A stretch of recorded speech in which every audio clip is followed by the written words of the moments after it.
Namaste, g'day everyone. This has to be one of the most engaging movies that I have ever seen in my entire life. I'm talking about Dhurandhar. I'm a king, but I vibe with my saint. They call me a bad man, that's a fucking good thing. Mama said. In my last video, I asked for it to get 100 likes, and if it did, I'd go and watch another Indian movie, and you guys suggested this one. It is currently screening in cinemas all around the world, including right here in Australia, so I headed down to one of my local cinemas to watch it. I'm going to break all of it down, give you my full thoughts. Even if you're new to Indian cinema, make sure you stick around because you want to hear about this movie. Before I do get into this film though, I think because this movie is about my perspective as an Australian, I was thinking about this a lot and I couldn't really do this video without thinking about and maybe mentioning the terrible anti-Semitic attacks that we had occur in our country the other day. Oh man, it's just horrible that this thing has happened. It's just not Australian. Our country should be a place where everyone is free to worship whoever they want to and to be accepting and kind to one another. There is no place in any world at all for violence. And yeah, I think it's relevant because this movie does talk about some topics like that. And also, it's kind of hard to sit here and just do a movie review when there's these much more important things happening in the world and these innocent people are having these terrible things happen. So, you know, I just felt like I needed to say something at the start of this video because, yeah, it's a terrible time right now. It just feels a bit wrong too to be talking about violence in a movie like this when, yeah, as I said, there's no place for violence in real life. So I just want you guys to know watching this video that even though I'm talking about this movie as a movie, because this is a movie review channel, it's not a let's discuss world politics or international security channel. But yeah, I just want you guys to know that while talking about parts of this movie that I loved, that I thought were good, it's also important to keep in mind that I'm fully aware there's things in this world that are much more important to be thinking about. This is just a little movie review. So to keep things generally spoiler-free, but to give you a bit of a plot overview, Dhurandhar is based on true events and follows a story about a man who goes undercover into Pakistan in order to infiltrate terrorist organizations over there and to help provide information back to Indian intelligence. If you take away some of the real-world context to this film, at its core, this is a spy revenge film, and those kind of movies can be so satisfying to watch. This film has some of the most intense, crazy action scenes that I have ever seen. They're so creative in certain ways. They're so brutal. I've never seen some of the moments in here, like people getting boiled alive in soup, or other people getting tortured, or somebody getting dragged along the streets by a motorbike, by a rope. It's crazy stuff, but the whole time it just had me on the edge of my seat. I could not look away, and overall this movie kind of feels, for those of you who are more familiar with Western cinema, it's kind of a bit like Nobody, that film with Bob Odenkirk, but also combined with sort of Grand Theft Auto. Like, somebody needs to put all of these main characters on the GTA loading screens because you've got all these different key figures that are all interrelated in political and criminal activities. But all of that is turned up to the max because it takes place on a global political scale.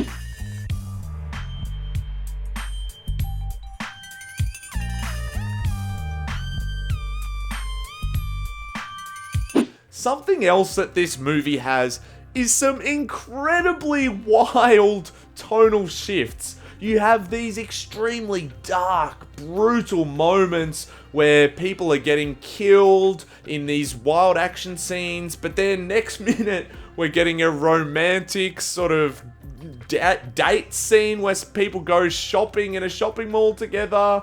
But then also then the next scene, we've got these kind of funny jokes and comedic moments as well. And then suddenly we're at another intense dramatic action moment.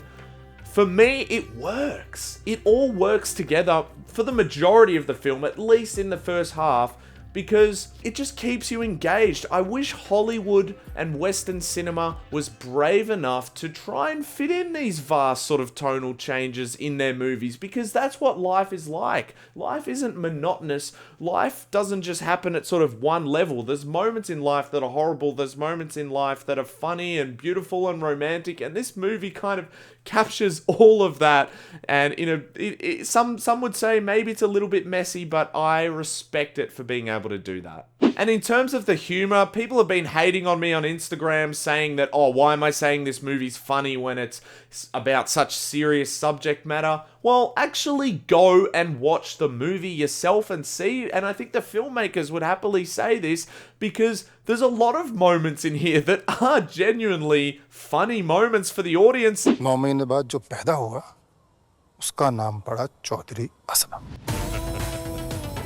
My audience behind me, they were laughing out loud. I was laughing out loud too. And once again, that's something that Western cinema just doesn't really seem to have as much anymore. It's rare for me to go to a movie and genuinely laugh out loud. And this film had jokes that did make me laugh out loud. There were some things though where perhaps maybe the translation wasn't quite right. You know, people chasing each other around, calling each other rascals, which I don't think really lines up. And also there was a line from the main character, Hamza, where he said to another character, "Trust me, bro, this advice is straight fire," which, yeah, doesn't quite suit the rest of the movie, but moments like that, you know, added a little bit of humor as well. Of course, you've also got Akshaye Khanna's dance scene. This guy has so much swag throughout the movie, and this has been spread across the internet as a meme for good reason. It genuinely had me laughing. It was a great moment. Someone else I need to talk about is Ranveer Singh, who plays the main character Hamza in this film. Look, don't get me wrong, I love Jason Momoa. I think he's great. I thought he was brilliant in a Minecraft movie. But Ranveer Singh, he makes Jason Momoa look like he's from Wish.com, because the character of Hamza in this film is just so incredibly handsome. He's brooding the entire time. He has this beautifully maintained, really long, luscious hair with a beard. He's shredded. He's romantic, but he's also really competent in all the action scenes as well. He's just an absolute heartthrob in this film. So much to the point where I was laughing in some of his scenes, just because of, you know, even in the slow motion action, his hair's flying off. It's so, you know, in slow-mo, it's so glorious at certain moments. So yeah, he brought so much charisma to the role. So many of the actors here did. It was a great cast. But above all else, I was just so entertained, and that definitely speaks to the quality of this film, or Indian cinema compared to Western cinema, because it went for 3 hours and 31 minutes, but I was never bored at all. And yes, it did have a 15-minute interval built into the film, which was great. I think more movies should do that. But also at the same time, it was just so constantly engaging. That's what you go to the movies for. And on top of that, oh man, it was so good to have almost a full cinema behind us. People were cheering when their favorite actors came on. There was such a great atmosphere inside the cinema, and that's something that, once again, I don't really get to experience with Hollywood movies anymore. So that was really exciting, and I did love that. Something else positive I wanted to mention was the needle drop moments in this film. It has a really good soundtrack, some funny moments, some serious and dramatic songs, and the title track is such a banger. I highly recommend that you go and listen to it. In terms of some problems that I had with the movie, I do think that the female love interest in the film was a bit underdeveloped and kind of yeah, they set her up to be someone who is really invested in wanting to get her studies done, but then as soon as she meets the main character, Hamza, she kind of just becomes obsessed with him, and sort of all of that goes completely out the window. And I thought, yeah, there was maybe a little bit of complex ethics in there with he's like meant to be 32 years old in the film, and I think she's only 19. So that was a little bit questionable. The overall politics of the film definitely show me how uneducated I am when it comes to a lot of the history between India and Pakistan. That is something I openly admit I really do need to research more on, and I don't understand much at all. But from my perspective, I would say that I think there is a lot of truth in this movie with the story that it's telling and some of the things that it's basing itself off of from real life.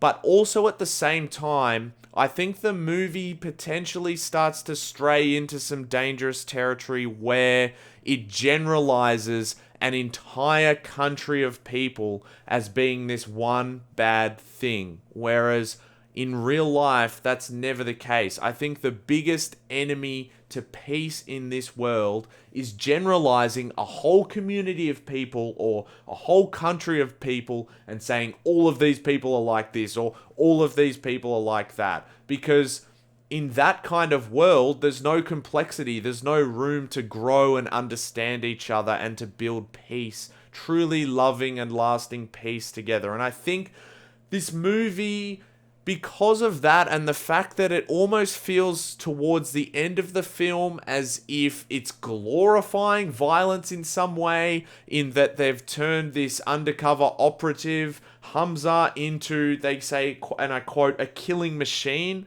that's almost celebrated. And again, I think sometimes you do have to defend yourself against, violent actions towards you.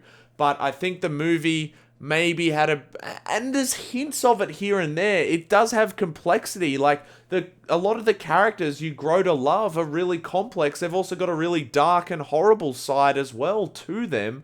And the movie does present some of that complication and moral complication. But towards the end, it just felt like it went a little bit away from that. And I would be interested to see the story or another story about maybe this period of time from a different perspective as well. But also, I say that with the utmost respect to the filmmakers here too, because I still think there's definitely some truth in this movie too. It's just, I think the problem is, and even in the comments on my Instagram, people are getting so angry at me personally, saying that I'm saying one thing or I'm saying another thing. I'm not.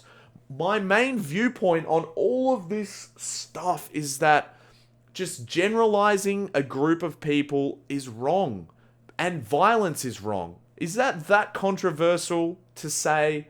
Because I don't think it is.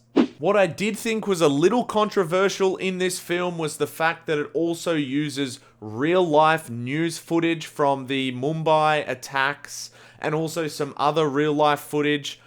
I am always very hesitant to see that included in films. And really emphasize, not just in background stuff, but like this movie makes you sit and really watch that. And it's effective because it makes you go, wow, that is horrible. That is such a tragic and terrible event. But then to witness it so clearly on screen with real recorded audio from that was pretty intense. And I think you've got to be careful how you include that in a movie. And for me personally, I'm not 100% sure that it was done in the best way possible here. But again, it's hard. I don't want to put down a strong opinion there either, because I am so uneducated in that whole period of time and all of the political context and just general historical context around all of that. So I'm cautious to put forward a viewpoint with that. Because again, overall, stepping a bit back from all of that discussion, This film, if you just kind of view it as a movie, it's really engaging. It was a great time at the cinema. I felt like I was connecting with a different community in Melbourne that I hadn't really had that experience before. Me and my friend who went to watch it, we had a great time, and I cannot wait to go and watch more Indian cinema because it's so engaging. Even like one of the trailers beforehand as well. There's another movie coming out in January I really want to see, and I can't wait to watch it. So overall, I would give Dhurandhar 3.5 stars out of 5. It was good, guys. I enjoyed it. I'd love to hear your thoughts down in the comments, and also if this video gets to 100 likes, I'm going to be reviewing another Indian movie. It doesn't have to be a new one, could be an old one. Let me know down in the comments, what Indian film should I watch next? And if you enjoyed this review, make sure you check out my RRR review or my Varanasi teaser trailer reaction, as they say in Hindi, Fir Milengi, and I'll see you guys in the next one. Thanks for watching.